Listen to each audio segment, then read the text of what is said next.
Kiev está no centro de um novo e significativo desenvolvimento no conflito, e o aviso emitido por Moscou nesta semana já está gerando repercussões diplomáticas em toda a Europa. O Ministério das Relações Exteriores da Rússia declarou oficialmente uma mudança de estratégia. A transição para o que chamou de ações sistemáticas contra a infraestrutura militar dentro da capital ucraniana não é uma declaração vaga, é uma comunicação com linguagem operacional específica, e os desdobramentos dessa mudança de tom já estão sendo sentidos nas chancelarias de todo o continente. Se você quer entender o que está acontecendo e o que pode vir a seguir, já se inscreve para não perder nenhuma análise. O contexto imediato da declaração russa envolve um incidente em Starobilsk, na região de Luhansk, que Moscou descreve como um dos mais graves das últimas semanas. As autoridades russas afirmam que pelo menos 21 pessoas foram afetadas, incluindo jovens, em um episódio que o governo russo caracterizou publicamente como a gota d'água, uma expressão que, no vocabulário diplomático, sinaliza uma mudança de postura, não apenas uma reação isolada. A resposta formal veio na forma de uma declaração do Ministério das Relações Exteriores, detalhando o que Moscou descreve como alvos potenciais dentro de Kiev. A lista inclui infraestrutura vinculada ao desenvolvimento, produção e coordenação de sistemas aéreos não tripulados, postos de comando, centros de coordenação, instalações administrativas que Moscou associa ao governo ucraniano. A característica que diferencia essa declaração de comunicações anteriores é a palavra sistemático, não ações pontuais em resposta a eventos específicos, uma campanha estruturada, com repetição e continuidade previstas.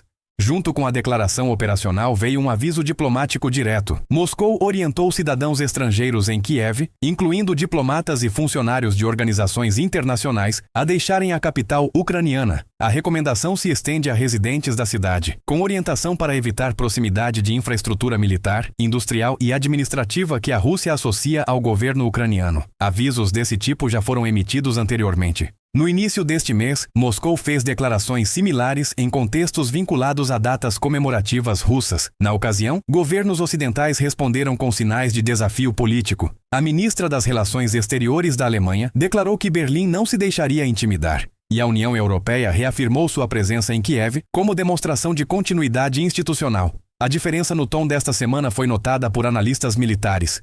Menos linguagem diplomática, mais detalhe operacional. E uma sugestão mais clara de intenção sustentada ao longo do tempo, não apenas uma resposta a um evento isolado. Para entender o peso dessa mudança de linguagem, é necessário entender o que ela representa para a dinâmica do conflito. Até agora, as operações russas em Kiev seguiram um padrão predominantemente reativo, respostas a eventos específicos, concentradas em janelas de tempo relativamente curtas. Uma campanha descrita como sistemática representa algo estruturalmente diferente. Sugere planejamento de médio prazo, objetivos definidos ao longo de um período e pressão contínua em vez de episódica. Para a Ucrânia, a leitura dessa declaração é dupla. Por um lado, pressão psicológica, uma tentativa de forçar a dispersão de infraestrutura e interromper a continuidade operacional na capital. Por outro, um sinal de que as capacidades ucranianas de longo alcance estão causando o suficiente de impacto para justificar uma mudança de abordagem por parte de Moscou. A questão diplomática imediata é o que missões estrangeiras farão com esse aviso. Embaixadas e representações de organizações internacionais estão avaliando protocolos de contingência. Alguns países já iniciaram revisões de seus planos de presença em Kiev. Outros sinalizaram que permanecerão, interpretando a saída como um sinal político indesejado. Essa tensão, entre a avaliação de risco real e o custo político de uma retirada, é o dilema central que os chefes de missão em Kiev enfrentam neste momento. A presença diplomática em Kiev tem valor além do protocolo. É um sinal constante ao governo ucraniano de que o apoio internacional é real e contínuo. Cada missão que permanece reforça essa mensagem. Cada missão que parte enfraquece a narrativa de isolamento russo que a Ucrânia e seus aliados construíram desde o início do conflito. Para observadores humanitários, a preocupação central está na sobreposição inevitável entre infraestrutura militar e infraestrutura civil em um ambiente urbano densamente habitado. Qualquer campanha que descreva alvos como postos de comando, centros de coordenação e instalações de desenvolvimento tecnológico dentro de uma capital opera em um espaço onde essa distinção é, na prática, extremamente difícil de manter com precisão. A declaração russa reconhece implicitamente essa complexidade ao instruir residentes a evitar proximidade de determinadas categorias de infraestrutura, uma instrução que, em uma cidade do porte de Kiev, é de difícil aplicação prática. Organizações humanitárias internacionais estão monitorando a situação com atenção particular à questão do acesso a serviços essenciais e a capacidade de resposta de emergência dentro da cidade caso a situação escale. O que esse desenvolvimento revela sobre o estado mais amplo do conflito é igualmente significativo. A guerra deixou de ser definida exclusivamente pelo que acontece nas linhas de frente.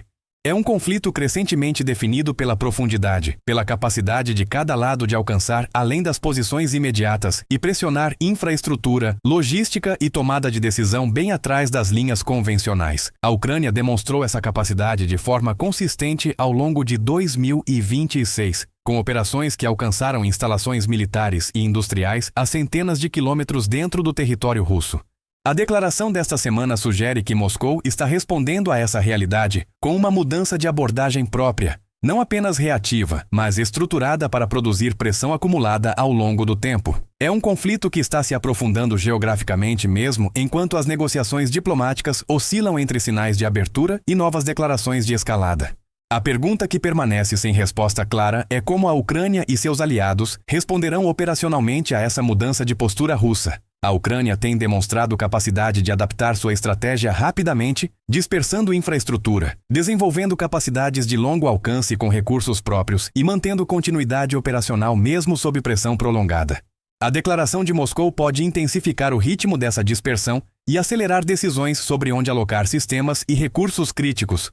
Do lado aliado, a pressão sobre os governos ocidentais para manter presença diplomática em Kiev vai aumentar, tanto como sinal político quanto como elemento de estabilidade para o governo ucraniano em um momento de escalada declarada. O conflito na Ucrânia entrou em uma fase onde cada declaração pesa mais do que as anteriores, porque cada declaração chega num contexto onde a capacidade de execução de ambos os lados foi demonstrada de formas que não existiam no início da guerra. Moscou afirma ter chegado ao ponto de inflexão que justifica uma mudança de abordagem. Kiev interpreta esse aviso como pressão psicológica e política, não como sinal de uma mudança fundamental de capacidade. Entre essas duas leituras, o que está claro é que Kiev e os atores internacionais com presença na capital ucraniana enfrentam um período de avaliação acelerada sobre o que vem a seguir. O conflito não está diminuindo, está mudando de forma. E a forma que está assumindo esta semana levanta perguntas que só o desenvolvimento dos próximos dias começará a responder.